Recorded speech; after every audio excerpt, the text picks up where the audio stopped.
Lah kok nyimut jawabnya tidak tahu. Piye itu jenenge ngapusi itu loh.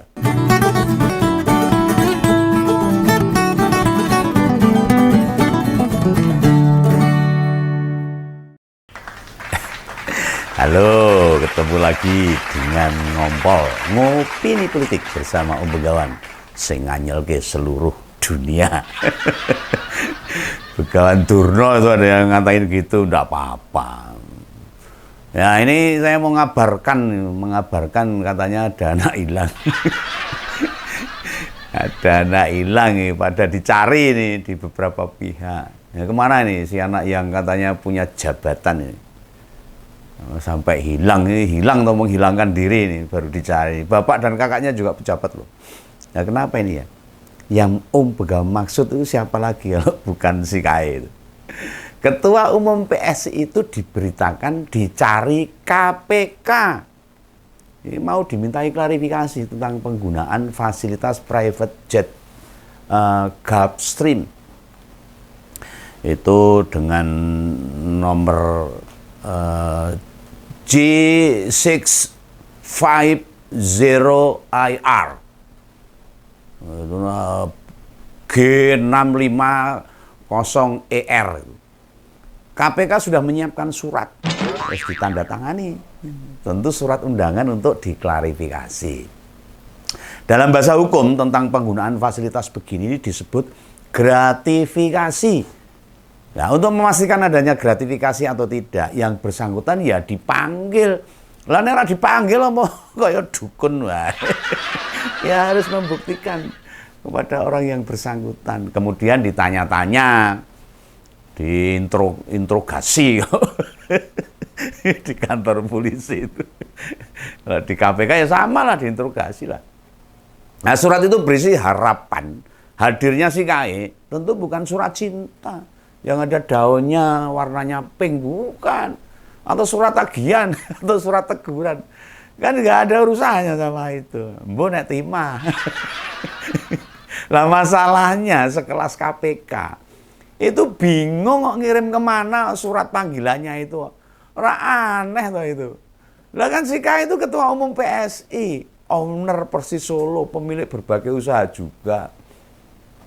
KPK juga bisa nanya sama Pak Mulyono itu. Alamat pasti si anak itu tinggal di mana kan yo jelas.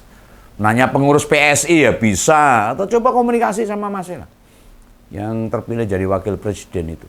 Masa iyo ditanya KPK jawabnya mau tahu aja atau mau tahu banget. Gak gitu kali. Atau malah bilang, ngapain nanya-nanya? Kepo ya? Ini jawaban surat cetok sebagai pejabat. Itu kan kata-kata kalimat bahasa pasaran, bahasa anak muda di lapangan, sing ora hubungannya karo jabat menjabat. Aneh itu. Nah kemarin dari beberapa kabar yang tak baca di mainstream maupun di berita TV, media dan sebagainya, Sis Grace Natali itu, wakil Dewan Pembina PSI, mengaku nggak tahu di mana keberadaan si KAE. Iki aneh ini. Masa duwe alat komunikasi. Wah, Dewan Pembina ketua umum ora duwe, etok-etokan itu. Mau itu kura-kura dalam perahu. Pura-pura tidak tahu, perahunya jungkel, kura-kuranya abyur. Nah, tapi Sekjen PSI itu Bro Raja Zuliantoni bilang, yang sekarang jadi wakil otorita IKN. Sejak 28 Agustus sudah di Jakarta. Si KAE itu malah tiap hari ngantor di DPP PSI. Oh, berarti Sis Grace ngapusi. Nah sekarang ini hampir tiap hari ngantor kok. Soalnya terkait kebutuhan konsolidasi persiapan pilkada. Ini jane partai ini genar. Sisi bilang nggak tahu, satunya bilang ada di Jakarta. Di sini nemui, orang ngerti dan sebagainya. Apa yang nggak ada grup WA buat ngebahas itu semuanya. Lah Sis Grace wis dadi staf khusus presiden terus udah lupa tuh gimana mesti kerja baik. demi kepentingan masyarakat, orang karo rakyat lali.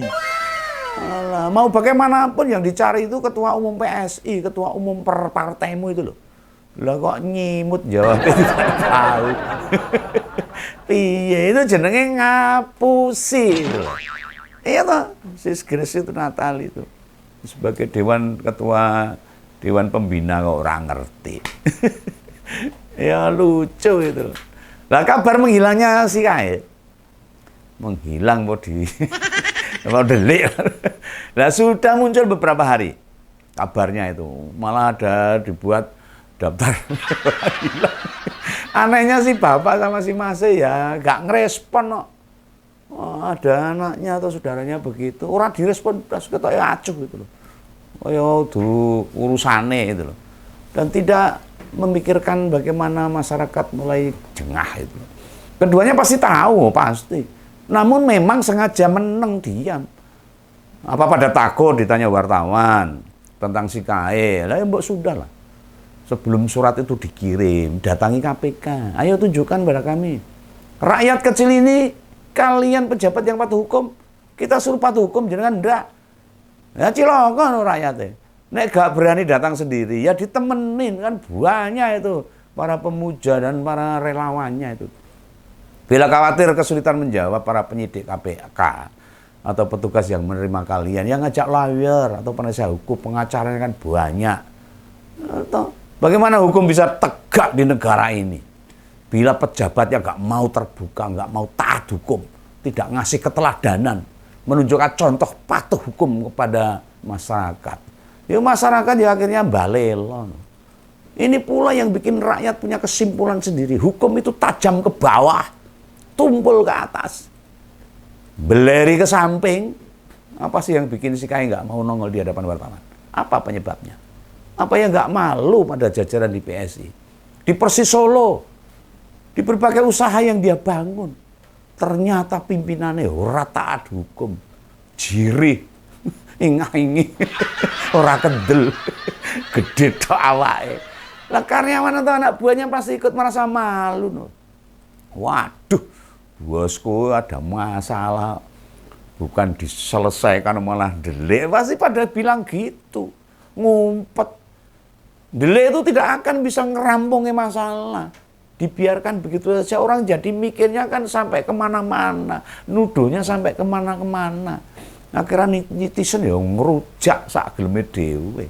Nah karena jadi public figure, anak pejabat, anak orang nomor 1 di Indonesia, harusnya memberi contoh yang baik kepada masyarakat, malah ora. Ada masalah delik. Nek anu kemaki. Wah ya cilaka seperti itu loh.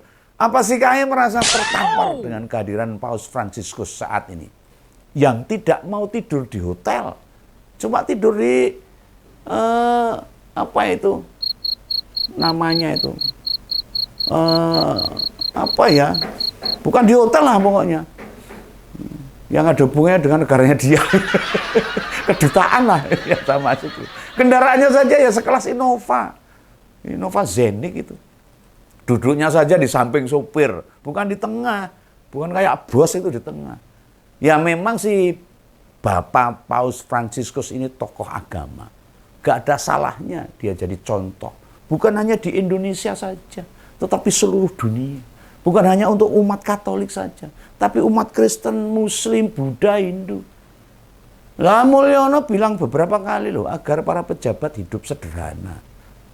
Kelingan nggak flexing, termasuk keluarganya. Lah besok-besok lagi gak usah menasihati rakyat dah, Pak Mul itu rasah. Wis nasihat-nasihat yang dengan filosofi Jawa, nasihat-nasihat yang kata-kata bijak wis rasah, ora ana kenyataan ya. Lah itu aja lah. Putra-putra ini dibilangi duluan. Nurut apa kagak? Yang dikatakan bapaknya kon hidup sederhana. Lah kalau nurut baru rakyat dikasih tahu. Ojo pisang woh pakel. Apalagi berantem ya Pak Mulyono sama Kae mungkin. Lagi berantem. Urusan berantem itu urusan kalian sendiri. Begawan nggak mau ikut-ikutan itu. Ya penting keberadaan Ketua Umum PSI ini sesungguhnya harus sedang disampaikan. Sedang ketemu, sedang diklarifikasi. Biar masyarakat mikirnya nggak kemana-mana. Tidak itu saja loh mestinya. Yang disampaikan klarifikasinya. Harus. Piye carane? Supaya jelas. Itu Gulfstream yang memfasilitasi itu siapa? Duwe sapa itu. Pinjam punya siapa? Nek nyilih sebagai teman yo kan tetap tuku bensin.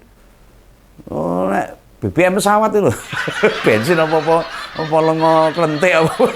Jenenge apa saya nggak tahu itu. Oh yo aftur lah. Bensinnya pesawat terbang. Lah disili sak pilote apa ora, sak bensine, sak tarif parkir, sak pajeke. Ya lah dijelaskan, diklarifikasi. Iki pesawat loh. Ora becak, ora andong. Yang sekali parkir tarifnya bukan 5.000 atau 10.000 atau 100.000, enggak. Sekali parkir itu bisa jutaan. Lah itu kakak iparnya yang calon gubernur Sumatera Utara. Ya melu malah baleni. Kesalahan yang sudah salah, yang menjadi pembicaraan umum, tidak menjadi contoh teladan masyarakat, dibaleni sama kakak iparnya. Lah kebangetan itu namanya. Itu calon gubernur Sumatera Utara. Ini masyarakat Sumatera Utara mau milih pemimpin kayak gitu. Wah ciloko. Ya, ada alasan lagi katanya si KAI bukan pejabat publik sehingga tidak bisa dikaitkan sama gratifikasi. Dan dalam saat bersamaan foto-foto Mas Bobi sama Mbak Kahiyang tersebar juga tuh naik private jet. Tapi Mas Bobi menantang. Siapa yang bisa buktikan bila itu gratifikasi?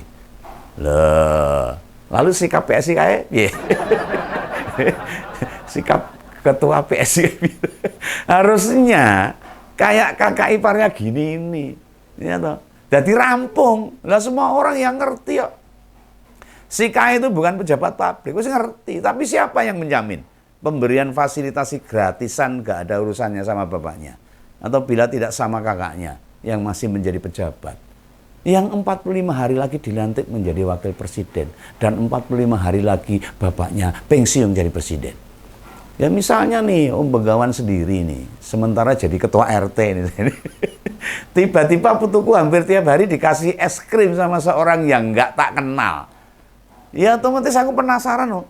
Nah, siapa ini yang ngasih nih? Barang tak injen, tak intip. Orangnya memang bukan wargaku. Belas saya nggak kenal. Ya 3 bulan kemudian, ya, setelah itu mak beduduk dia bertamu lalu menyodorkan surat atau belangko permohonan persetujuan warga. Mau bikin diskotik di wilayah saya misalnya. Dan saya harus mengizinkan. Akhirnya kan bertarung dengan warga. Padahal di wilayah yang tak tinggali warganya hobinya sembahyang, pengajian, sholawatan, dan kegiatan agama yang lain. Bayangkan, kalau seperti itu gimana itu? Kan repot kan? Lah, ngompol resku semua. Aku bingung dengan surat itu. Orang tak kayak izin. Saya sudah dikasih es krim berkali-kali untuk putu saya. Nek tak kasih izin, saya harus bertabrakan dengan warga. Ini yang dinamakan gratifikasi. Ini loh namanya gratifikasi ya seperti itu. Contoh gampangnya. Ya semacam ngasih fasilitas lah. Agar dimudahkan urusannya. Nah mestinya sebagai orang beragama, Mas KAI nggak nerima tawaran fasilitas. Nek ditawari beneran gitu, ada orang ngasih sesuatu ya yang bisa dinilai duit setara miliaran tanpa minta imbalan. Kita ora enek. Nah kayak cerita Om Begawan tadi, mau nyogok es krim bedino selama 3 bulan, nah, paling berapa sih? Tapi imbal baliknya minta persetujuan pendirian tempat jeduk-jeduk, kafe. Kan jadi teratapan. Tadi teratapan nanti saya. Nah ngerti ini putuku tak kon nolak es krim. Ini cerita seumpama ya tak? Ya beginilah dunia politik. Dunia serba abu-abu, tidak ada teman, tidak ada lawan, yang ada cuma kepentingan. Dunia penuh dengan permainan yang kayak gini juga ini bikin orang berbondong-bondong pengen jadi pejabat. Sebelum jadi pejabat hidupnya sederhana. Setelah jadi pejabat gampang golek duit, gampang ngeruk duit negara, terus tuman, lali sembarang barang gitu. Nah ini di Indonesia. Lah nek anake Mulyono wae sekali jalan ke Amerika senilai miliaran rupiah, bahkan puluhan miliar. Bagaimana dengan kehidupan anak menteri, anak gubernur, anak bupati atau wali kota? Yang Begawan yakin ini, mayoritas pejabat kita itu tidak begitu. Masih banyak yang bersih, masih banyak yang sederhana, yang betul-betul amanah melayani masyarakat. Ya hanya saja Pak Mulyono yang diidentikan dengan rakyat jelata yang sederhana, yang katanya gak gila hormat. Dulu gajinya wali kota dikeke rakyat, gak gila kekuasaan, hidupnya sangat sederhana. Lah kok saiki ngene. Di tahun 2014 waktu awal mau nyapres, bolak-balik Solo Jakarta naik pesawatnya komersial. Iya. Itu pedunya ada. Lu gue di kelas ekonomi. Dicari aja di YouTube itu. Nah jadi gimana? Yang ginian apa diidamkan sampai rakyat jadi lupa sendiri. Iya toh. Yang model atau karakter begini mau jadi kepala daerah. Dan yang ginian bila masih dianut oleh para petinggi PSI. Itu parah banget ini. Itu Bang Ade Armando itu. Mas Helmi Yahya. Bang Jeffrey, Giovanni. Mbak Isyana, Bagus Oka, dan lainnya. Mana suara kalian? Kamu sampaikan. Supaya masyarakat paham dan ngerti itu. Sampaikan dong keresahan dan kegelisahan publik.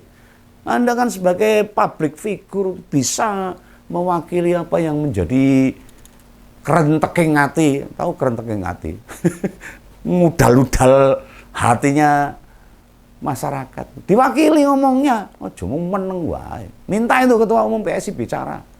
Lah apa suara rakyat itu dianggap radio, mau dirungokke tok, setel cilik volume gede gitu. Griseni gitu.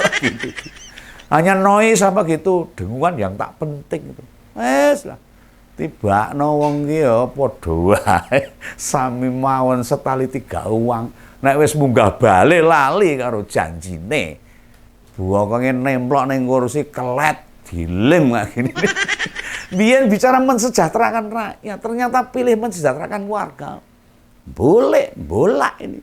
Kok boleh? Bolak-balik. Kalau mengingat bagaimana Pak Mulyono bicara, berperilaku, bersikap. Kok yang kayak sekarang belas kebayang. Mumet ya Begawan. Dan waktunya sangat cepat sekali. Dalam 24 tahun begitu menjadi sanjungan masyarakat. 2 tahun terakhir belum berubah total 180 derajat. Ya faktanya begini. Lah mau apa? Namanya manusia, bolak-baliknya hati. Menungso menus kakean dosa. Nah itu urusannya yang maha kuasa. Wong nandur mundur, wong berbuat akan mendapatkan akibat apa yang diperbuatnya. Nah kalau yang urusannya maha kuasa bukan ranah kita. Nah Begawan nunggu aja nih. Kapan nih si Kaewani muncul untuk klarifikasi ke KPK. Ya itulah kita tunggu. Supaya semua clear dan tidak menjadi rasan-rasan sa-Indonesia. Gitu ya, salam Begawan, salam ngempol.